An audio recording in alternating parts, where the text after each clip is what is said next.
তো hello guys, আসসালামু আলাইকুম। প্রতিদিনের মতো আমরা আজকেও কাজ শুরু করছি।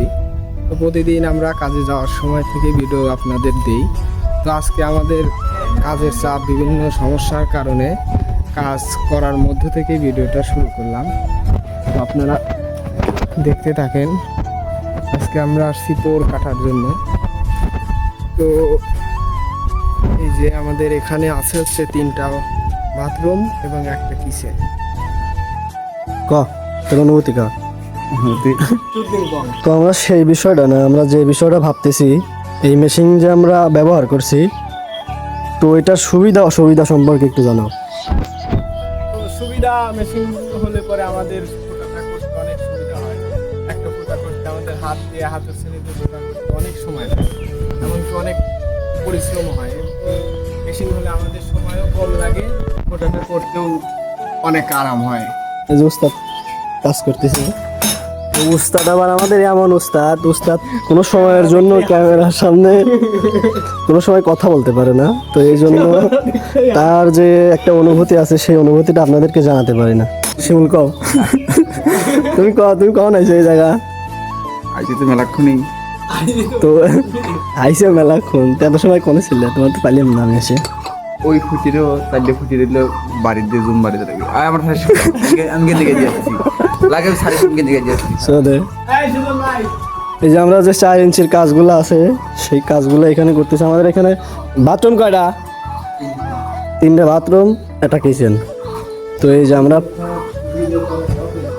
প্রথমত ফুটা করছি, তারপরে হচ্ছে 4 ইঞ্চির কাজ করব। এই যে আমাদের 4টা ফুটা করা শেষ অলরেডি। এই যে এই একটা, আর এখানে একটা। তো ইতিমধ্যে আমরা হচ্ছে মেশিনটা এখানে স্থাপন করছি। এই যে উস্তাদ সাহেব রেডি হচ্ছে পানি দেওয়ার জন্য। তো মেশিনটার এই যে আমরা এইভাবে সেট আপ করা হয়েছে। আমরা প্রথমে একটা ডিল করছি, ডিলের পর একটা 12 ইঞ্চি যে নাট ব্যবহার করছি।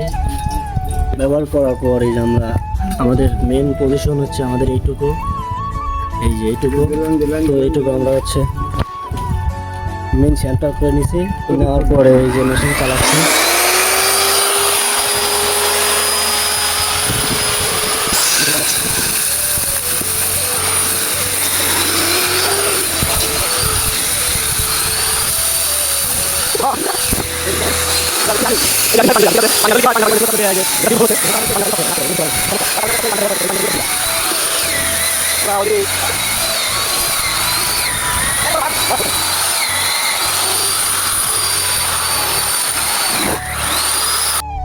তো আমাদের সময় লাগছে প্রায় 4 থেকে 5 মিনিট।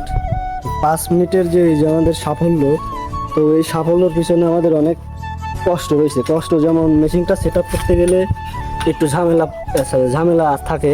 তো ঝামেলাতে কিন্তু দেখা যায় যখন যদি মেশিনটা কোনো সময়ের জন্য বাড়ি দেয়, তো আমাদের এই যে ব্লেড আছে, এই ব্লেডটা ভাঙার চান্স থাকে। তো এমন নিখুঁতভাবে এই কাজটা করা লাগবে যাতে আমাদের এই ব্লেডটা কখনো বাড়ি না দিয়ে আমাদের যে ব্লেডটা আছে, এই ব্লেডটা যাতে না ভাঙে। তো এই কথা ডিফেন্স করতে গেলে দেখা যায় যে অনেক সময় ধরে এই মেশিনটার যত্ন সহকারে চালাতে হয়। যত্ন সহকারে চালাইলে তারপরে হয়তো আমরা ভালো কিছুর আশা করি।